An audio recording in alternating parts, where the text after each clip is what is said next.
മനുഷ്യൻ ഏകനായിരിക്കുന്നത് നന്നല്ല എന്ന് മനസ്സിലാക്കിയ ദൈവം അവന് തക്കതായ ഒരു തുണയെ ഉണ്ടാക്കുവാൻ തീരുമാനിച്ചു.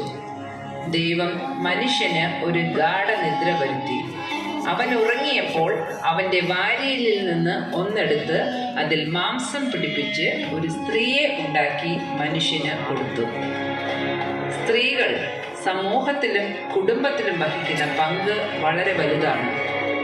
വേദപുസ്തകത്തിൽ നമുക്ക് ധാരാളം സ്ത്രീകളെ പരിചയപ്പെടുവാൻ കഴിയും. അവരുടെ ഓരോരുത്തരുടെയും ജീവിതത്തിൽ നിന്നും നമുക്ക് ധാരാളം പഠിക്കുവാനും ഉണ്ട്. നമ്മുടെ ജീവിതത്തിൽ പകർത്തുവാൻ കഴിയുന്ന നല്ല മാതൃകയാക്കാവുന്ന വേദപുസ്തകത്തിലെ ചില സ്ത്രീ കഥാപാത്രങ്ങളെ ഞങ്ങൾ ഇവിടെ അവതരിപ്പിക്കുകയാണ്. വേദപുസ്തകത്തിലെ സ്ത്രീരത്നങ്ങൾ. സാറ, വിശ്വാസികളുടെ പിതാവായ അബ്രഹാമിന്റെ ഭാര്യയായ സാറ വാഗ്ദത്തം ചെയ്ത ദൈവത്തെ വിശ്വസ്തൻ എന്നെണ്ണുകയാൽ പ്രായം ചെന്നിട്ടും ഒരു പുത്രന് ജന്മം കൊടുക്കുവാൻ ഭാഗ്യം ലഭിച്ച ജാതികളുടെ മാതാവ് എന്ന പേരിൽ അറിയപ്പെട്ട സ്ത്രീരത്നം സാറ. മിരിയാം, ഇസ്രായേൽ മക്കളെ മിസ്രൈമിൽ നിന്നും കനാനിലേക്ക് നയിച്ചുകൊണ്ടു പോകുവാൻ സഹോദരന്മാരായ അഹരോനോടും മോശയോടും ഒപ്പം നിന്ന ധീര വനിത. ഇസ്രായേലിന്റെ മക്കൾ ചെങ്കടലിന്റെ നടുവിൽ ഉണങ്ങിയ നിലത്തുകൂടി അക്കരെ കടന്നപ്പോൾ മിരിയാം തപ്പെടുത്തു. സ്ത്രീകൾ എല്ലാവരും തപ്പുകളോടും നൃത്തങ്ങളോടും കൂടെ അവളുടെ പിന്നാലെ ചെന്നു. ദെബോര, ഇസ്രായേലിനെ ന്യായപാലനം ചെയ്ത ബൈബിളിലെ പ്രവാചകിയായ ഏക ന്യായാധിപ ദെബോര ആത്മത്യാഗത്തിന്റെയും ധൈര്യത്തിന്റെയും നല്ല മാതൃക. കനാന്യർക്കെതിരെയുള്ള യുദ്ധത്തിൽ തന്റെ കൂടെ വരണമെന്ന് ബാരാക്ക് അഭ്യർത്ഥിച്ചപ്പോൾ ബാരാക്കിന് ധൈര്യം പകർന്ന് യുദ്ധത്തിന് ഉത്തേജനം പകരുവാൻ ബാരാക്കിനും സൈന്യത്തിനുമൊപ്പം ഇറങ്ങിത്തിരിച്ച് കനാന്യർക്കെതിരായ യുദ്ധത്തിൽ ഇസ്രായേലിന് ഉജ്ജ്വല വിജയം നേടുവാൻ ദൈവം ഉപയോഗിച്ച ദീർഘദർശിനി. അതിനുശേഷം ദെബോര പാടിയ സ്തോത്രഗീതം ബൈബിളിലെ ഏറ്റവും പുരാതനമായ കവിതകളിൽ ഒന്നായി കരുതപ്പെടുന്നു. രൂത്തും നവോമിയും. യഹോവയോടും അമ്മാവി അമ്മയായ നവോമിയോടുമുള്ള ഇഷ്ടം കാരണം തന്റെ നാടിനെയും വീടിനെയും വീട്ടുകാരെയും വിട്ട് താൻ ഒരിക്കലും കണ്ടിട്ടില്ലാത്ത യഹൂദ നാട്ടിലേക്ക് ഇറങ്ങി പുറപ്പെട്ട മോവാബിയ സ്ത്രീയായ രൂത്ത് തന്റെ ദൈവഭക്തിയും കഠിന അധ്വാനവും വിശ്വസ്തതയും കൊണ്ട് യേശുവിന്റെ വംശാവലിയിൽ തന്നെ ഇടം പിടിച്ച മഹിളാരത്നം. മരുമക്കളിൽ ഒരാളായ ഓർപ്പ തന്റെ ജനത്തിന്റെ അടുക്കിലേക്ക് മടങ്ങിപ്പോയപ്പോഴും രൂത്ത് അമ്മാവി അമ്മയായ നവോമിയോട് പറ്റി നിന്നു. നിന്റെ ജനം എന്റെ ജനം, നിന്റെ ദൈവം എന്റെ ദൈവം. നീ മരിച്ചടക്കപ്പെടുന്നിടത്ത് ഞാനും മരിച്ച് അടക്കപ്പെടും എന്ന ഉറച്ച നിലപാട് സ്വീകരിച്ച രൂത്ത് മരുമക്കൾക്ക് ഒരു മാതൃകയാണ്. അതുപോലെ യാതൊരു പ്രത്യാശയ്ക്കും വകയില്ലാത്ത തന്നോടുകൂടെ ഇറങ്ങിത്തിരിക്കുവാൻ രൂത്തിന് പ്രചോദനമായത് സ്നേഹനിർമ്മലയായ നവോമിയുടെ ഇടപെടലുമാണ്. മരുമക്കളോടുള്ള സമീപനത്തിന് അമ്മായി അമ്മമാർക്ക് ഇതൊരു മാതൃകയാക്കാവുന്നതാണ്. ഹന്ന, ഇസ്രായേൽ ജനത്തിന്റെ ന്യായാധിപന്മാരിൽ ഏറ്റവും ഒടുവിലത്തെ ന്യായാധിപനായിരുന്ന ശമൂവേൽ പ്രവാചകന്റെ അമ്മയായ ഹന്ന. ഹന്നയുടെ മടുത്തു പോകാത്ത പ്രാർത്ഥനയും ത്യാഗ മനോഭാവവും സമർപ്പണവും ദൈവത്തോടുള്ള ഭക്തിയും വിശ്വാസവും നാം മാതൃകയാക്കേണ്ടതാണ്.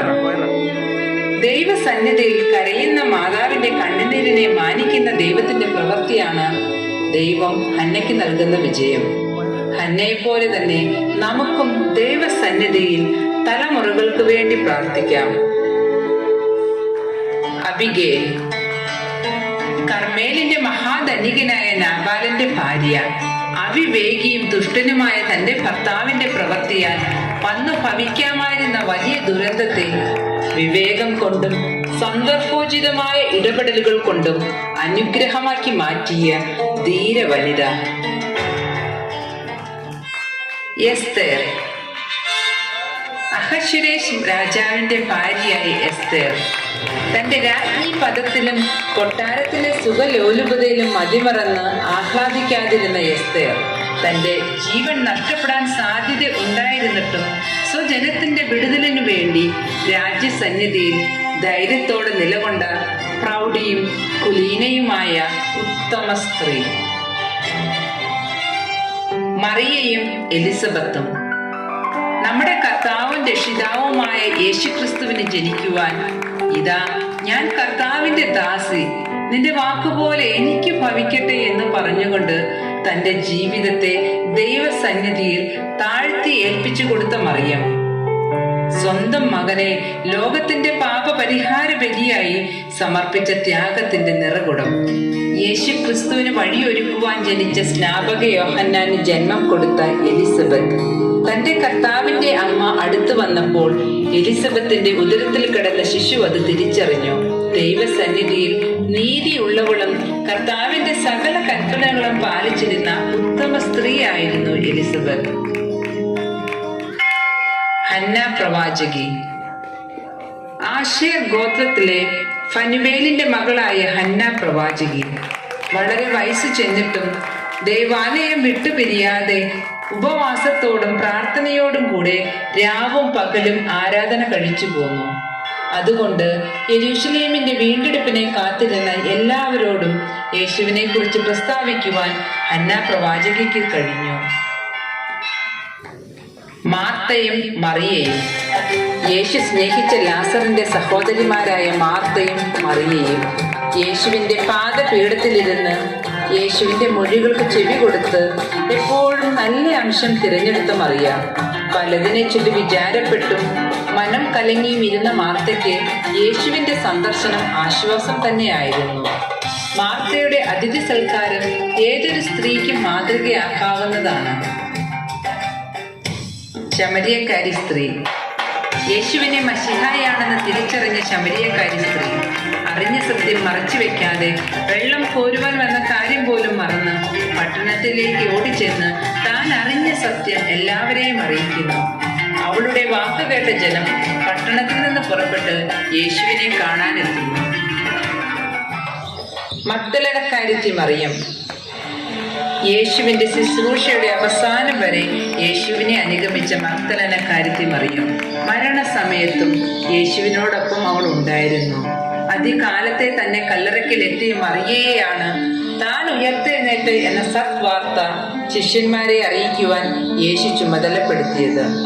അപ്പോസ്തോലന്മാരുടെ അപ്പോസ്തോല മഗ്ദലക്കാരത്തി മറിയം.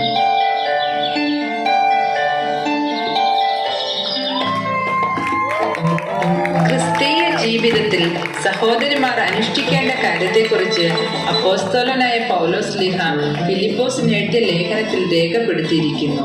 അവർ ഭർതൃപ്രിയമാരും പുത്രപ്രിയമാരും സുബോധവും പാതിവൃത്യമുള്ളവരും വീട്ടുകാര്യം നോക്കുന്നവരും ദയയുള്ളവരും ഭർത്താക്കന്മാർക്ക് കീഴ്പ്പെടുന്നവരും നന്മ ഉപദേശിക്കുന്നവരും ആയിരിക്കണം.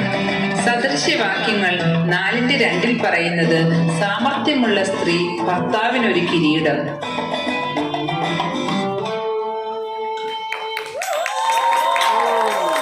പ്രിയമുള്ളവരെ, ഈ കാലഘട്ടത്തിലും വിശ്വാസത്തിന്റെ പൂർത്തീകരണത്തിൽ സാറയ്ക്ക് ലഭിച്ചതുപോലുള്ള ദൈവിക പ്രവർത്തികൾ കാണുവാനും മിരിയാമിനെ പോലെ വാദ്യഘോഷങ്ങളോടെ ദൈവസന്നിധിയിൽ ആരാധിക്കുവാനും ദെബോരയെ പോലെ ദൈവജനത്തിനു വേണ്ടി ദൈവദാസന്മാർക്ക് ധൈര്യം പകരുവാനും നവോമിയെ പോലെ ഒരു മാതൃകാ മാതാവാകുവാനും രൂത്തിനെ പോലെ സത്യത്തെ പിന്തുടരുവാനും ഹന്നയെ പോലെ തലമുറകളെ ദൈവവേലയ്ക്ക് പ്രയോജനപ്പെടുത്തുവാനും അബിഗേലിനെ പോലെ വിവേകത്തോടെ പെരുമാറുവാനും എസ്തേറിനെ പോലെ ജനത്തിനു വേണ്ടി ഇടവിൽ നിൽക്കുവാനും മാതാവിനെ പോലെ താഴ്മ ധരിക്കുവാനും എലിസബത്തിനെ പോലെ നീതി ഉള്ളവളായിരിക്കുവാനും ഹന്ന പ്രവാചകിയെ പോലെ വയോധിക്യത്തിലും വിശ്വാസം പിന്മാറാതെ പ്രത്യാശയിൽ നിൽക്കുവാനും മാർത്തയെ പോലെ പരിചരണമുള്ളവളാകുവാനും മറിയയെ പോലെ കർത്താവിന്റെ പാദപീഠ ഇരിക്കുവാനും ശമരിയക്കാരി സ്ത്രീയെ പോലെ ദൈവത്തെ മറ്റുള്ളവർക്ക് കാട്ടിക്കൊടുക്കുവാനും മഗ്ദലക്കാരത്തി പോലെ അന്ത്യം വരെ വിശ്വസ്തയായിരിക്കുവാനും ദൈവം നമ്മെ ഓരോരുത്തരെയും സഹായിക്കട്ടെ എന്ന് പ്രാർത്ഥിച്ചുകൊണ്ട് ഞങ്ങളുടെ അവതരണം ഇവിടെ പൂർണ്ണമാകുന്നു.